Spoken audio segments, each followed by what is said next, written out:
기업에 대한 안 좋은 소식은 벌써 여러 번 여러분들에게 말씀을 드렸습니다. 기업 부채가 너무 늘어나서 기업이 과연 이 상태를 감당할 수 있을 것인가? 경기가 좋아지면 감당할 수는 있을지 모르나 경기가 나빠지면 감당하기가 어렵다 하는 이야기도 여러분께 말씀을 올렸습니다. 그런데 오늘은 또 무슨 얘기냐? 이번에는 부채가 아니라 대출에 대한 이야기예요. 어떻게 생각하면 부채는 정적인 어떤 돈을 받아서 이제 내가 현재 쓰고 있는 어떤 정적인 요소에 해당된다면 대출은요 지금 받는 거잖아요. 동적인 요소로 저는 해석을 했습니다. 그렇게 생각하면 대출을 많이 받으면 많이 받을수록 지금 현재 기업의 상태가 좋지 않다 이 말을 나타내기도 하잖아요. 그런데 그런 뉴스들이 쏟아집니다. 제가 뉴스가 나올 때는 새로운 사실이 있기 때문에 뉴스가 나온다고 말씀을 드렸잖아요. 과거의 사실을 끄집어내서 기사를 쓰지는 절대 않습니다. 제도권 언론은요. 제도권 언론이라는 것은 뭐 인터넷이나 방송이나 신문을 말합니다. 문화체육관광부에 최소한 신고를 하는 곳 아니면 방송통신위원회에 등록을 하는 곳 이게 제도권인데 제도권 언론은요. 뉴스니까 과거 거를 끌어다 쓰지는 못해요. 새롭게 나온 것만 계속 다룰 수가 있거든요. 그런데 그 새롭게 나온 뉴스를 보면 단편적으로 현재만 가르쳐 줍니다. 현재만. 그런데 정환진 TV는 그 현재를 분석하는 것은 당연하고요. 기존의 언론보다. 그리고 그 뉴스가 과거에는 어떤 행적을 가졌는지를 돌이켜봅니다. 그리고 앞으로 어떻게 될지도 전망해 봅니다. 이게 중요한 게 앞으로 어떻게 볼지 전망이죠. 전망이 이렇게 되니까 앞으로 기업들은 굉장히 어려워질 거다. 대기업도 파산할 거다. 이런 전망이 나올 수 있다는 뜻이에요. 그럼 뭐냐? 그게 뭐냐?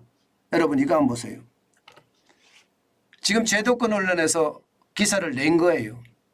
5년 반세 기업대출 증가율 무려 말입니다. 64.4%예요. 여러분 일반적으로 기업을 하는 사람 입장에서는 벌어서 번 돈으로 투자하는 게 맞아요. 그죠? 만약에 좀 모자라면 대출을 받아서 내가 투자할 수는 있습니다. 그러나 전체적인 흐름은요. 내가 벌어서 번 돈으로 투자하는 게 맞습니다. 그런데 지금 대출이 5년 반세에 64.4%가 늘어났다는 것은 기업의 상황이 진짜 좋지 않다는 이야기예요. 상황이 진짜 나쁘다는 이야기입니다. 실제로도 보세요 여러분. 과거에 어땠는지 2018년에 1121조 3천억 원을 대출을 받았습니다. 그런데 2022년까지 1797조 7천억까지 늘더니요. 올해 또 늘었습니다. 올해 2분기 기준으로 보면 1842조 8천억 원입니다. 6개월 사이에 말입니다. 아무리 적게 늘어나도 50조가 늘어났어요. 50조. 6개월 사이에. 그러면 1년 사이에는 50조만 그냥 그대로 갖다 베긴다 그러면 100조가 늘어나잖아요. 100조도 더 늘어났습니다. 지금 2021년과 2022년을 비교해 보면 금방 나타나죠. 엄청나지요? 엄청납니다. 그러면 기업들이 대출을 계속 받는다는 뜻인가요? 기업의 상황은요. 점점 어려워진다는 뜻인가요? 지금 말입니다. 기업 대출이 줄어드는 게 정상이에요. 경제가 좋아진다면. 그런데 늘어나도 너무 늘어나잖아요.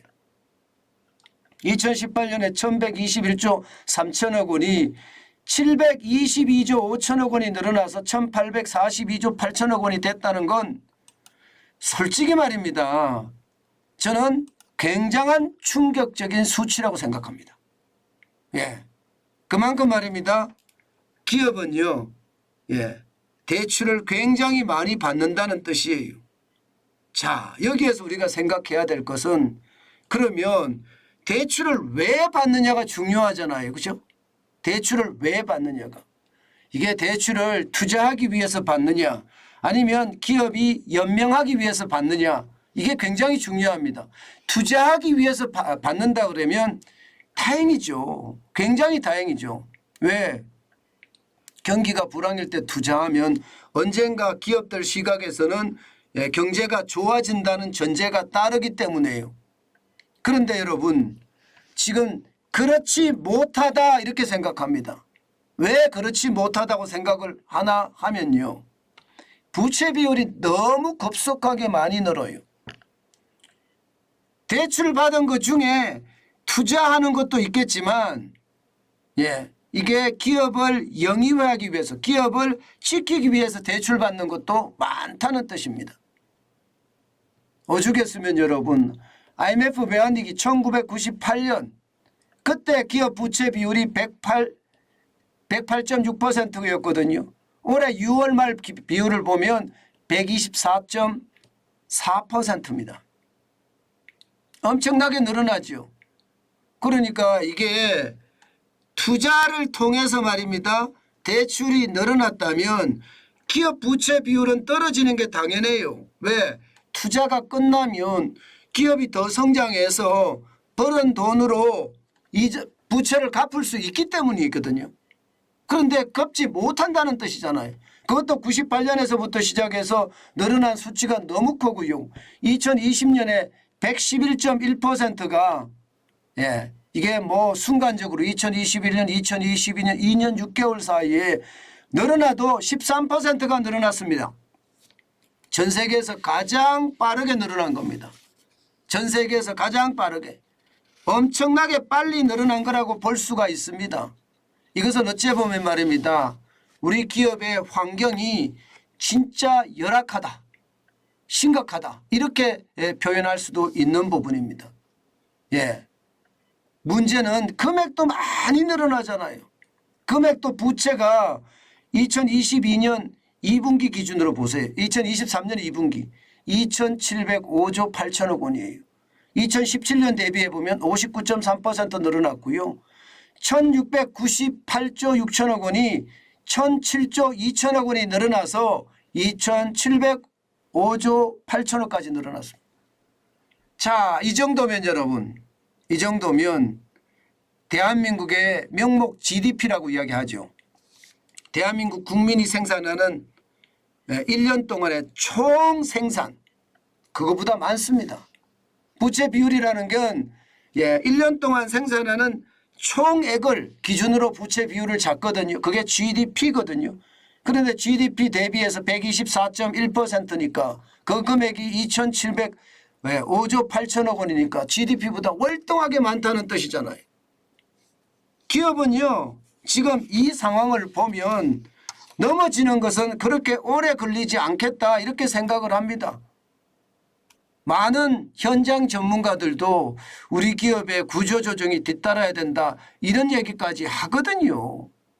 자, 이 와중에 자영업자라는 개인사업자, 중소기업, 중견기업, 대기업 할 것 없이 버텨내기가 만만치 않습니다.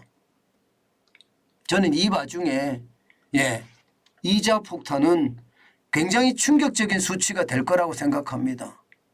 때문에 자영업자들 엄청 망하잖아요. 개인사업자들. 지금 말입니다. 기업 원화대출 연체율을 보면 말입니다. 연체율입니다.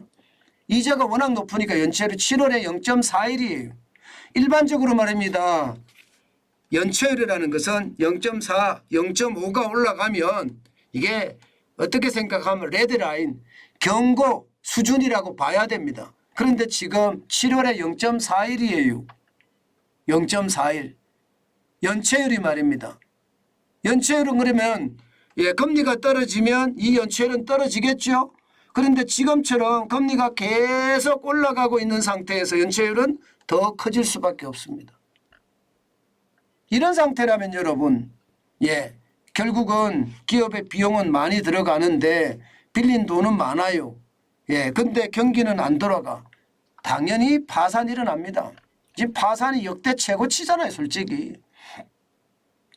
2023년 1월에서 8월까지 보세요. 1034개입니다. 2022년 8월 대비해 보면 무려 54.0%가 폭증한 숫자예요.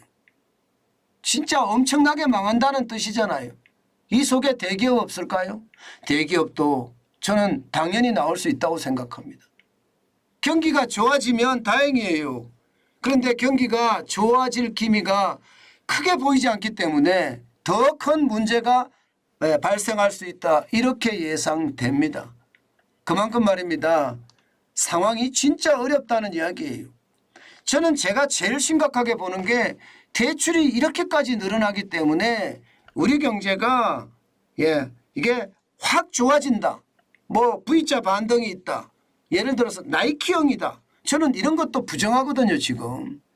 그냥 L자형이 당분간 계속 간다. 저는 그렇게 생각해요. 기업 대출만 하더라도 1842조 8천억 원이니까 이게 뭐 명목 GDP에 근접하지는 않지만 명목 GDP가 2100조가 넘잖아요. 거기에는 해당되지 않지만 전체적으로 말입니다. 대출이 늘어난다는 것은 어렵다는 거예요.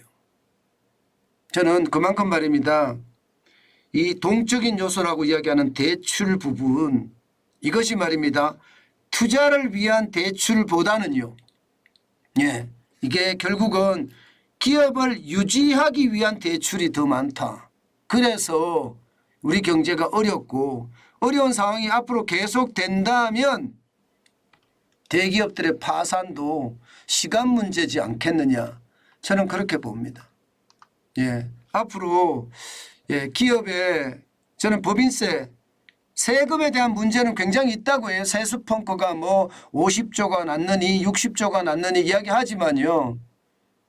기업이 살아나지 않으면요. 세수펑크는 더 커질 거예요. 그런 차원에서 본다면 찔끔찔끔 법인세를 내릴 것이 아니라 왕창 법인세를 내려서 말입니다. 기업의 부담감을 확 들어줘야 됩니다. 그렇지 않고는요. 경제를 잘 살린다는 말은 오히려 말입니다. 그거 거짓말이야. 뭐 그렇게 이야기할 수밖에 없는 그런 최악의 상황이 연출될까 솔직히 저는 좀 두렵습니다. 그만큼 제가 봐서는요. 그렇게 상황이 녹록하지는 않다. 그렇게 결론 내겠습니다. 이대로라면 저는 대기업도 무너진다고 보니까요.